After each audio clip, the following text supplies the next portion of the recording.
Memasuki hari-hari akhir Ramadan, pada tempatnya kita melakukan introspeksi, pada tempatnya kita melakukan evaluasi. Kalau bulan Ramadan ibarat bulan kawah candra di muka, di mana kita dilatih, digembleng, digojlok jiwa kita ini, maka seorang petinju masuk latihan, keluar latihan, tentu saja tinjunya makin hebat. Seorang petenis masuk latihan, keluar latihan, tenisnya makin hebat.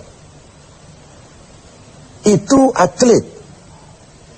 Kalau latihan tiap hari tapi main kalah terus, orang kan menilai, buat apa latihan, Bung, kalau mainnya kalah terus.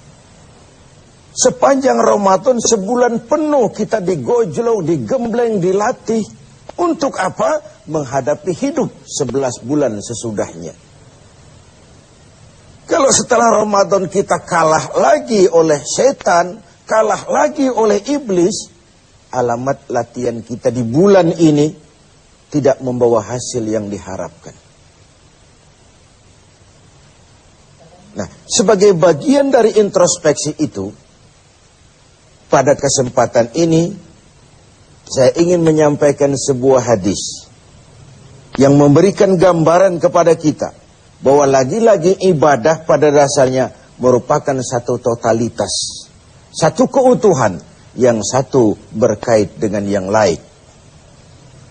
Satu hari ketika sedang kumpul dengan para sahabat, baginda Rasulullah Shallallahu Alaihi Wasallam bertanya kepada para sahabat, "Atadruna manil muflis?" Sahabat-sahabat sekalian, kalian tahu siapa sih orang yang bangkrut itu? Orang yang sial, orang yang tidak beruntung, siapa mereka? Bangkrut, sial, tidak beruntung, merugi. Kalimat yang kita mendengarnya saja sudah risih, apalagi mengalaminya. Semua kita ingin menghindar dari kebangkrutan, kerugian, kesialan.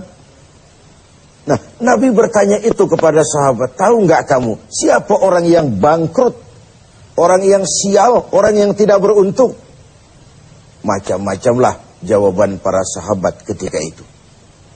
Ada yang menjawab, ya Rasul, al-muflisu fina man la dirham lahu wala mata'.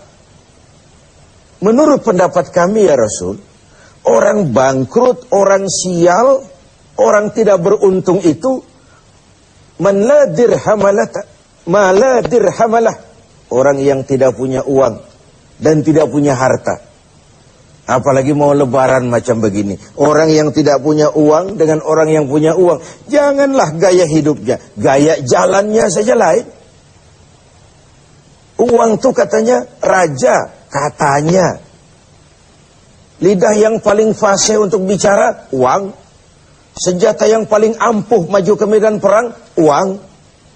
Urusan macet dibicarakan dengan lidah, bicarakan dengan uang. Tokcer.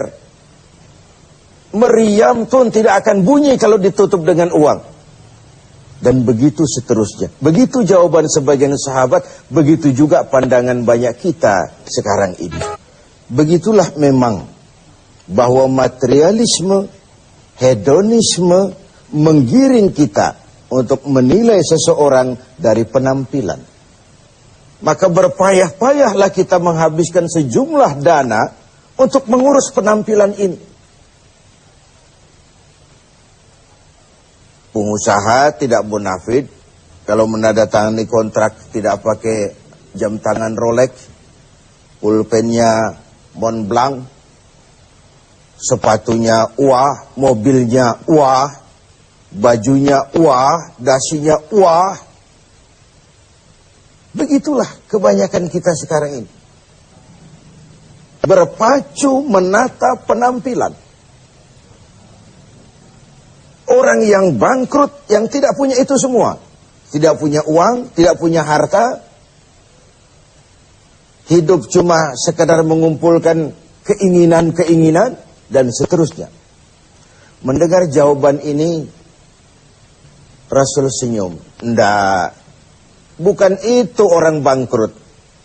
Bukan yang tidak punya uang. Bukan yang tidak punya harta. Innal muflisa min ummati. Orang yang bangkrut, yang sial, yang rugi. Dari golongan umatku sendiri. Renungkan ini. Umatku. Ndak usah cerita Yahudi, Nasrani. Umatku yang akan bangkrut. Siapa mereka? Mayati yaumal qiyamah bisolatin wa siyamin wa zakatin. Yaitu orang-orang yang besok di hari kiamat dia datang menghadap Allah dengan membawa pahala solat. Tuhan, inilah pahala solat saya. Karena memang di dunia dia tukang solat. Ini solat yang wajib, ini solat yang sunnah, rawatibnya, nawafilnya. Wasiyamin, dia juga datang menghadap Allah dengan membawa pahala puasa. Puasa wajib Ramadan, puasa sunnah Senin Kemis, puasa 10 hari Syawal, puasa Rajab, dan begitu seterusnya. Wa zakatin, dia juga datang membawa pahala zakat, karena di dunia dia juga bayar zakat, suka sodakoh, dan seterusnya. Di satu sisi, dia datang menghadap Allah, membawa pahala seluruh ibadahnya. Ya sholat, ya puasa, ya zakat. Cuma sayang, kata Nabi. Di lain pihak dia datang juga membawa kesalahan. Kesalahan apa? Wa ya'ti qad syatama hadza. Dia juga datang bawa kesalahan karena waktu hidup dia pernah mencaci maki orang lain. Syatama hadza, pernah mencaci maki orang lain. Wa qadhafa hadza, pernah memfitnah orang lain. Wa akala mal hadza, pernah memakan harta orang dengan cara yang batil. Wa syafaka dama hadza, pernah mengalirkan darah orang lain tanpa alasan yang benar. Kalau ini yang terjadi, bagaimana nasib? Di satu sisi datang membawa pahala ibadah kepada Allah. Di lain sisi datang membawa kesalahan karena pernah menyakiti orang lain. Kalau inilah yang terjadi, maka kata Nabi, ketika dia sedang asyik lapor, Tuhan, ini pahala sholat saya. Datang orang lain, sebentar dulu Tuhan, dia memang ahli sholat. Tapi saya pernah dicaci maki di depan orang banyak tanpa alasan yang benar. Hancur hati saya. Di dunia saya tidak bisa menuntut dia karena posisinya lebih tinggi. Di sini saya menuntut keadilan. Benar orang ini pernah kau caci maki? Ya Tuhan. Tanpa salah? Ya Tuhan. Cuma untuk menunjukkan prestasimu sebagai orang besar, orang berpengaruh, orang berwibawa. Enak saja kau caci maki orang di depan orang banyak? Ya Tuhan. Sini, pahala sholatmu berikan kepada orang yang kau caci maki itu. Pahala sholatmu berikan kepada orang yang kau caci maki itu. Lalu, Tuhan, inilah pahala puasa saya. Datang lagi orang, sebentar Tuhan, dia memang tukang puasa, tapi saya pernah difitnahnya. Tercoreng arang di dahi, rusak nama saya, hancur privasi saya tidak bisa kemana-mana lagi dalam hidup ini. Saya menuntut keadilan karena di dunia saya tidak berani. Benar kau pernah fitnah dia? Ya Tuhan. Kau tahu lidah itu kecil bentuknya, besar akibatnya. Akibat ulahmu memfitnah dia, hancur namanya, tercoreng arang di dahinya. Kemanapun dia pergi tidak sanggup lagi mengembangkan diri. Ya Tuhan. Ayo pahala puasamu berikan orang yang kau fitnah itu. Tuhan, ini pahala zakat saya. Datang lagi orang, sebentar Tuhan. Dia memang bayar zakat, tapi dia pernah memakan harta saya dengan cara yang zalim. Menggelapi uang negara, menggelapi uang anak yatim, menggelapi uang wakaf dan lain sebagainya. Di dunia tidak ada yang bisa menuntut, karena dengan uangnya dia bisa menyumpal hakim, dia bisa beli keadilan, dia bisa beli hukum. Karena kata orang, di dunia banyak pengadilan, tapi sulit mencari keadilan. Pengadilan banyak, keadilan yang sulit. Saya menuntut keadilan. Benar, orang ini pernah kau makan hartanya dengan cara yang zalim? Ya Tuhan, sini pahala zakatmu berikan kepada orang yang kau makan hartanya dengan cara yang zalim. Inilah nasib. Fa in faniyat hasanatuhu qabla an yuqda ma alaihi. Kalau habis sudah pahala ibadahnya diberikan kepada orang, sedangkan yang menuntut masih banyak, orang dia zalimi masih banyak, orang yang dia makan hartanya dengan zalim masih banyak, orang yang dia fitnah masih banyak.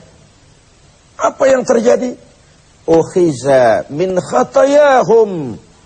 Kesalahan dan dosa orang yang dia fitnah, dia caci maki, dia makan hartanya, diambil, diberikan kepadanya.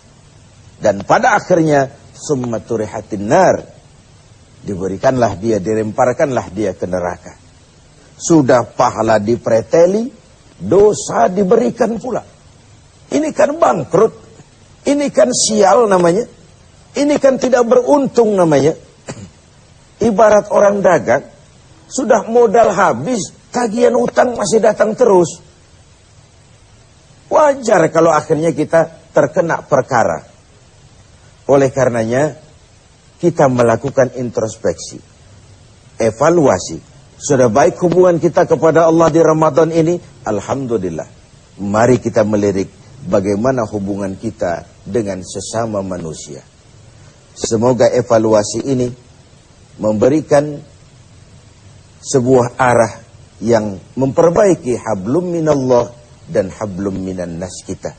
Hubungan vertikal dan hubungan